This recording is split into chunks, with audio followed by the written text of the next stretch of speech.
Okay, so I think we're probably good to start. So my name is Dominic, and I'm here presenting with Shivani. We're going to be presenting on fenced frames, which is somewhat related to the MPArch talk, if you happen to catch that one in the slot before this. Shivani is going to be covering a lot of the overview of the fenced frames, how they work, the use cases, some of the privacy constraints that we're trying to meet with this new feature. And then shortly after that, I'll be covering the architecture. And so with that, I'll let Shivani take the floor and start us off. Thanks, Tom. Hi, everyone. I'm Shivani. I'm a software engineer in Chrome. And I'll start with an overview of fenced frames. So the overview topics would cover motivation. Why do we need this element? And then what is this element? And what are the privacy considerations that we want to take care of? And then I'll go into an example use case, which is also our primary use case, which we are building fenced frames for, which is FLEDGE or TurtleDove, if you've heard of. If not, that's fine too. We're going to cover that as well. So before we go into fenced frames, we'll take a look at what exists right now in terms of embedded documents. So we are talking about embedded documents here. Fenced frames are also embedded. And so currently what exists on the web is iframes. And third-party iframes are very, very useful. They enable composability of the web. And they are able to talk to the embedding site. And since the embedding site, so let's say there's a top-level page, and then it creates an iframe, which both are cross-site to each other. The top-level page has access to its storage, cookies, everything. And then the iframe currently also has access to its unpartitioned storage, cookies, etc. And then they're able to talk using channels like post message. And that's where the issue comes in, that since they both have access to users' identity on each of the sites, and they're able to talk to each other, this can lead to user identification joining across sites.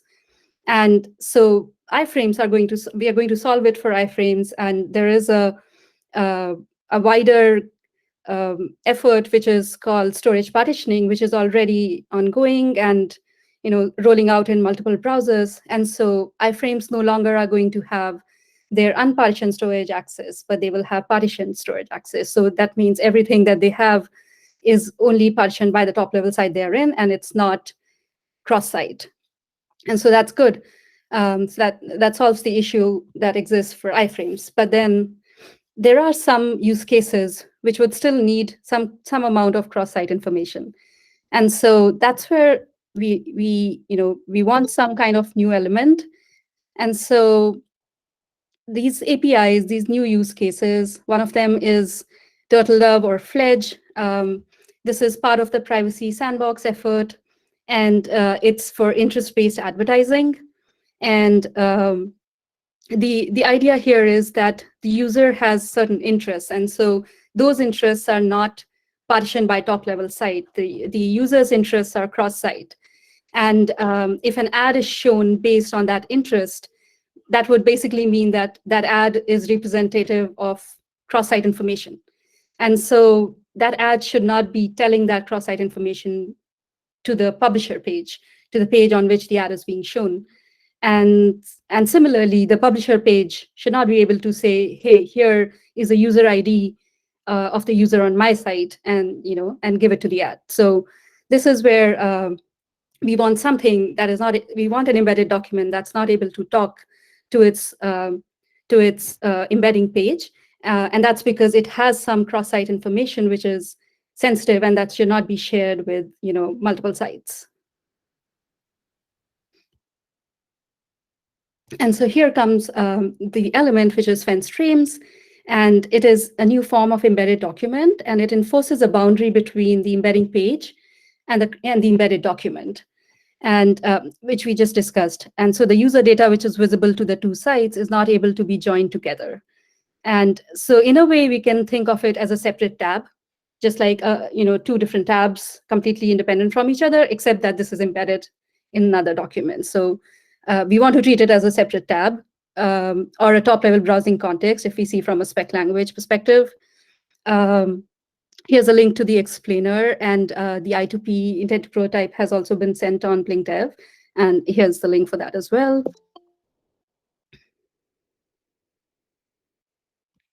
All right. So let's go into the privacy considerations that we want to take care of for these embedded documents, and they can be divided into these four high-level categories. One is how are we mitigating it? We are mitigating by treating them as top-level browsing context. We'll go into the details there. And then the other thing is how the URL itself is not used as a channel to share information between the embedding site and this fence frame.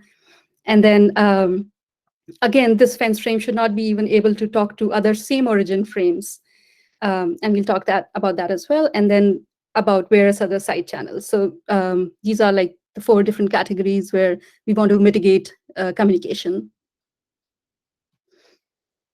So talking about the top-level browsing context part. So if we see the page as this tree, where A is the main frame, which is the top-level page, and that's, of course, a top-level browsing context.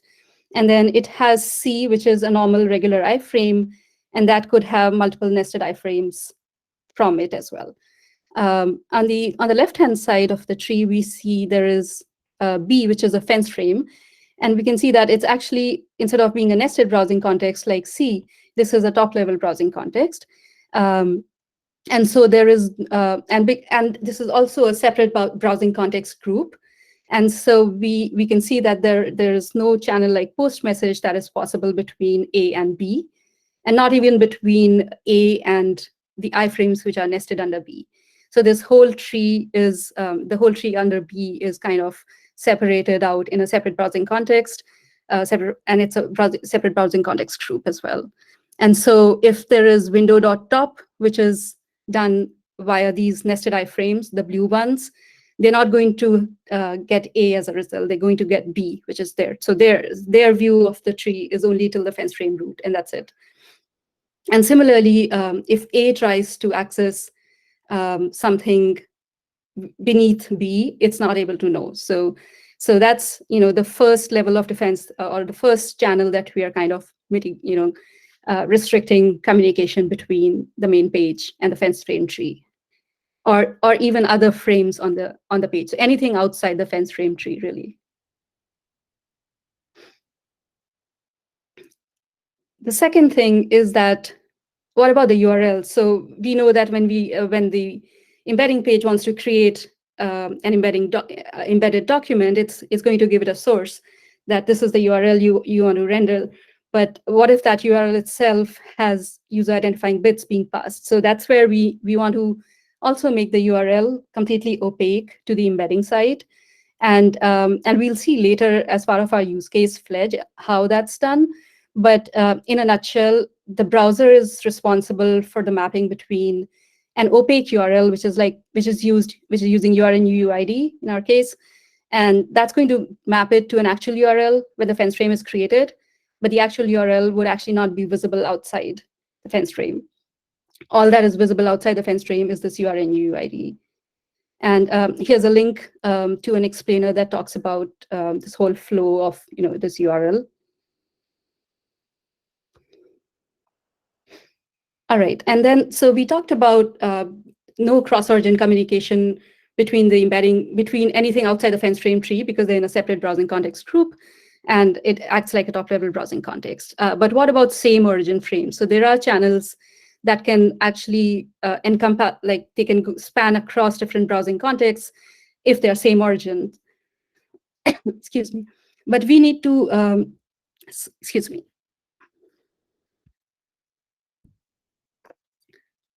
So that's something we need to disallow as well. And here we can see that there is no communication allowed, even if it's same origin, outside this fence frame tree. Things like broadcast channel or service shared workers, weblogs, or even just accessing the same storage like local storage, etc., that would not be allowed.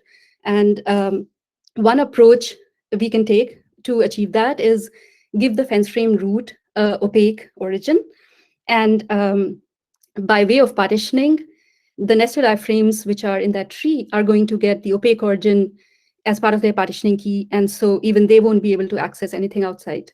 So giving the fence frame root an opaque origin, but regular origins to the iframes within it, achieve the purpose of no same origin communication outside this fence frame tree, but inside the fence frame tree, they are able to communicate with each other. There's an alternative approach which we are considering, that instead of the origin being opaque, we can make the storage key have a nonce. So the storage key is the key that's going to be used for partitioning all of these channels, like broadcast channel or service shared workers, etc. And so instead of touching the origin, we can leave the origin as is, but we can include a nonce in the storage key. And we're kind of deciding right now which one to proceed with. Opaque origins is something that exists currently, but storage key with nonce is something coming in the future. But that's where we are right now. All right, and so we talked about a lot of obvious channels of communication from the fence frame tree and outside it, but there are a lot of side channels as well. Things like lifetime events, like onload handler getting fired at the same time in the embedding page and the fence frame, and so they both get a common identity, or things like size, which is coming in from the embedding page to the fence frame. And so in the interest of time, I'm not going into the details of how each of these would be mitigated, but they would be like restricted to a subset, or they would be completely disallowed. There's an upcoming design doc which would be shared as well publicly in the coming days, and that would go into the details of this. But happy to answer any questions about this as well. And then let's take a look at the FLEDGE use case, which I've been talking about, and how fence frame kind of fits into this whole sequence of events.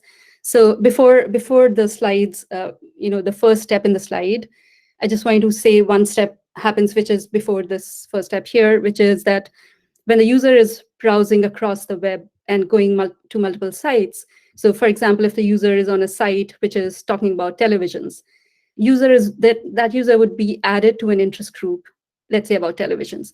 And so once the user is browsing some other site which is completely independent of the site that added them to the interest group, they would be still shown ads regarding televisions. Currently, that happens using third-party cookies, but they are going away. And so FLEDGE is the privacy sandbox API that wants to do it in a privacy-preserving way, and that's where that's where fence frames also come in. So what happens is, once the user has been added to multiple interest groups as they are browsing across the web, those interest groups are basically stored and controlled by the browser. It's completely in the browser's perspective, and nothing else knows about those interest groups. And then this slide talks about what happens later. So when the user is visiting a site, for example, NewYorkTimes.com, in order to show them an interest-based ad, there would be some kind of auctioning of ads that would be done. And in FLEDGE, what happens is that auctioning is also done on device. And so it's not leaving the device. No interest group information is leaving the device. It's happening on the device. And this auctioning itself happens in a very restricted environment, which is a separate environment than fence frames. But that's where those are called worklets. And it's not the web worklet, but it's a separate concept for TurtleDove or FLEDGE worklets. And so these are essentially isolated JS contexts, which are running these scripts without any network access or DOM access, etc. And once those auctioning scripts have run and they have returned back a winning ad, the browser takes the control and decides, okay, this is the winning ad. I'm going to return back a URN mapping for this. And so the publisher page just gets a URN. It doesn't know which ad won because it doesn't need to know which interest group the user is part of. And so it takes that URN and then URN UUID and passes it creates a fence frame with it. And that's where the ad gets rendered. And so that ad is rendered without the publisher knowing which ad got rendered. And then even when the ad is rendered, we are taking all of these mitigations to make sure there's no communication between the two. So that was an overview of fence frames, use cases, and the privacy considerations. And happy to take questions after the presentation. At this point, I'll hand it over to Dom. Thanks, Shivani. So yeah, I'll be covering the architecture overview underlying fence frames. But before I get started, I just want to draw a little attention to Daniel Murphy's puppy that I see in the grid on the side here. It's very cute, and he seems to be taking very good care of it, so kudos. Okay, so we can keep going. So yeah, I'll be covering the basically all of the architecture fundamentals underlying fence frames. So next slide, please. Okay, the tale of two architectures. So this bit is a little complicated, and we're going to cover it a bit more in the next several slides, but I'll give you the gist of it right now. We have a long-term architecture that we are planning on actually shipping fenced frames, the final version of fenced frames on when we push it out to the whole web, and that's based on multiple page architecture. So this is related to the last talk, if you happen to have caught it on multiple page architecture just in the last slot. But we also have the short-term or short to medium-term architecture that we'll be using to mostly back our implementation experimentation goals for fence frames. So we really just want to, with this architecture, simulate the look and the feel of using fenced frames in the full flow that it's designed to be used in, without necessarily providing all of the solid architecture guarantees under the hood. Next slide, please. So just a really quick overview of multiple page architecture. So we've got these up and coming features in Chrome that all have something in common, which is hosting multiple top-level frame trees or top-level pages that are associated with only a single tab, which is fairly new. Some of the projects are pre-rendering and BF cache and portals, and of course, fenced frames. So previously, this was done with what was called the multiple web contents approach.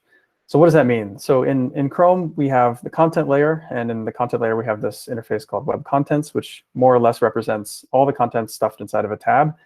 And as it is today, or at least before MPArch, we have a frame tree, which represents a top-level page, is one-to-one with the web contents.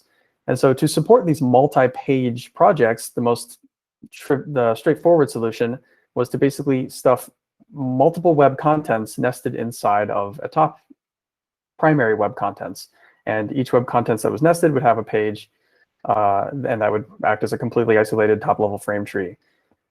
This provided a bit of a tedious architecture and resulted in a lot of these consumer products having to solve a lot of architecture problems on their own, which would introduce a ton of duplication and complexity into the code base. And so multiple page architecture brings us to this single web contents model on the left, where we can basically host multiple frame trees within a single web contents.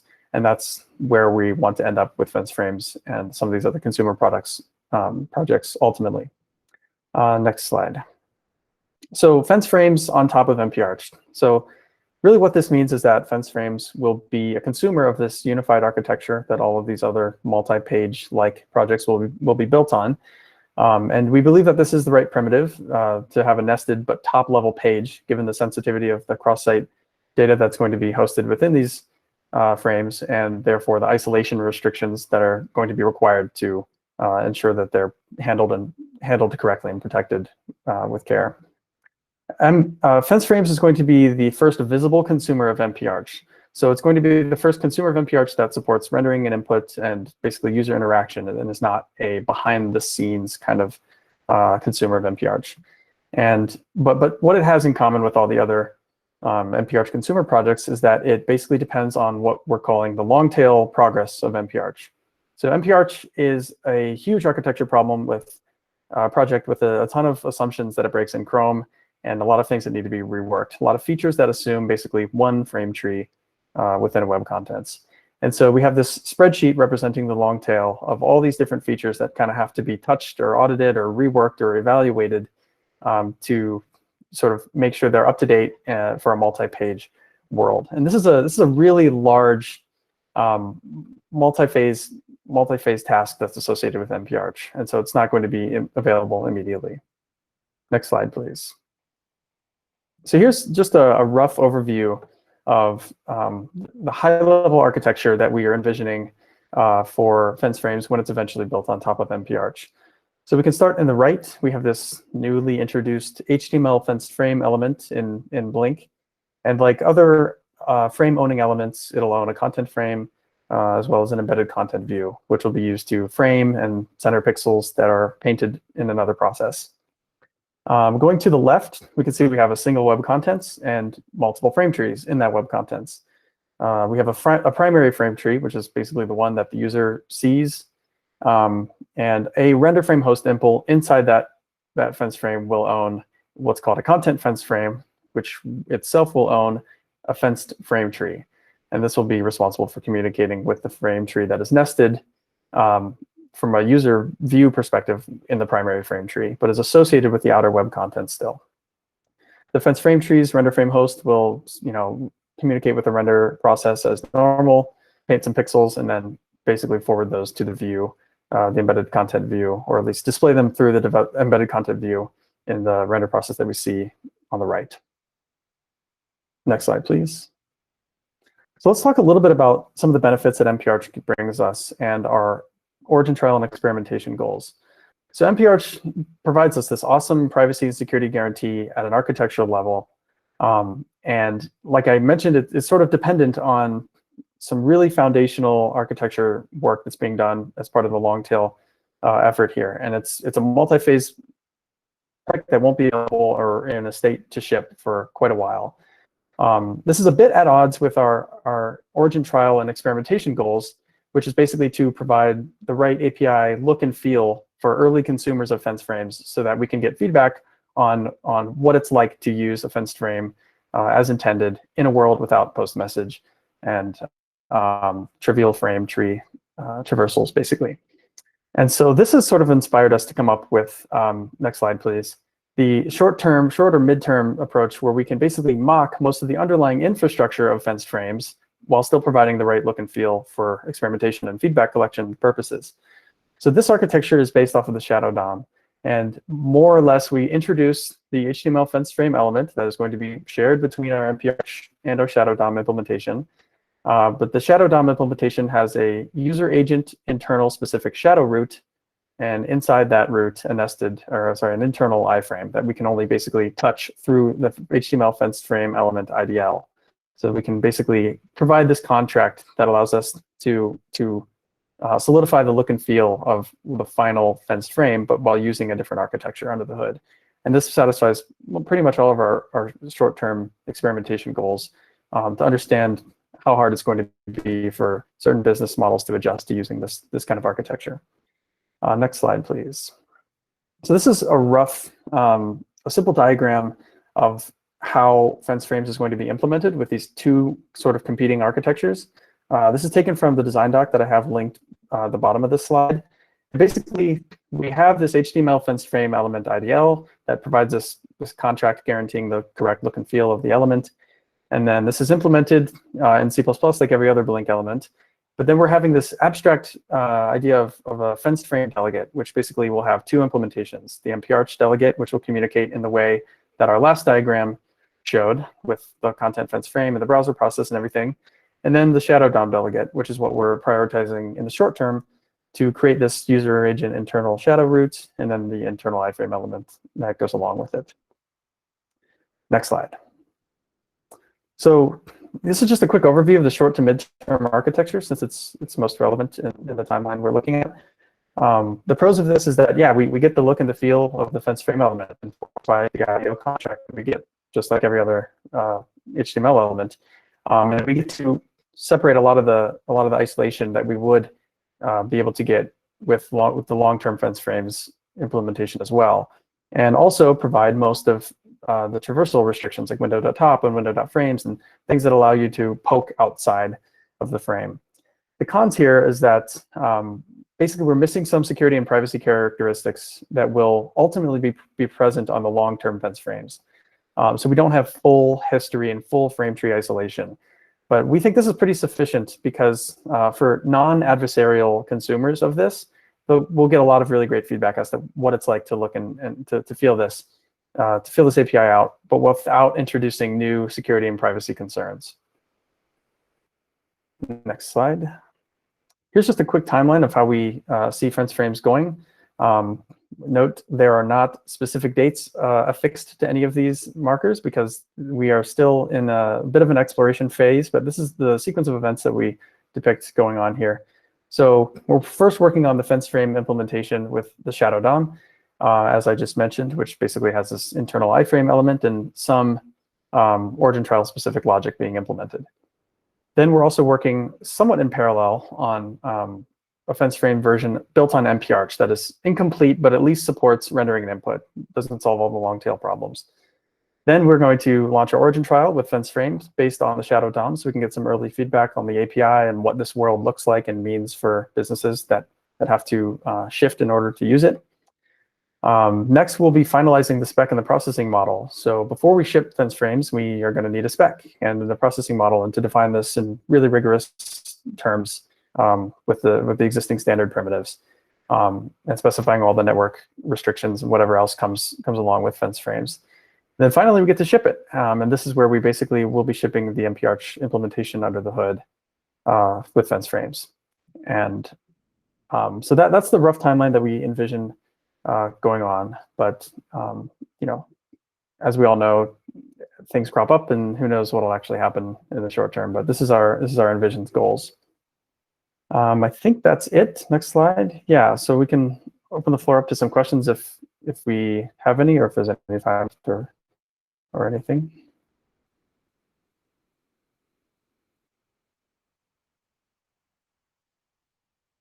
Any questions or comments or architecture questions or anything? Who really cares? Who are your customers? Mostly ad tech when it comes to the FLEDGE use case. Maybe Shivani, you could provide a more complete answer to that.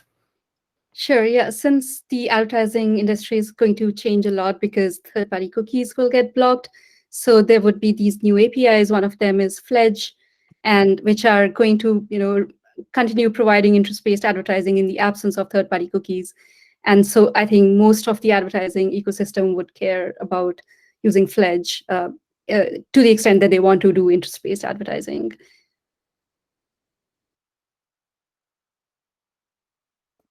Yeah, when it comes to third-party cookie deprecation and some other major use cases, this kind of primitive becomes pretty important.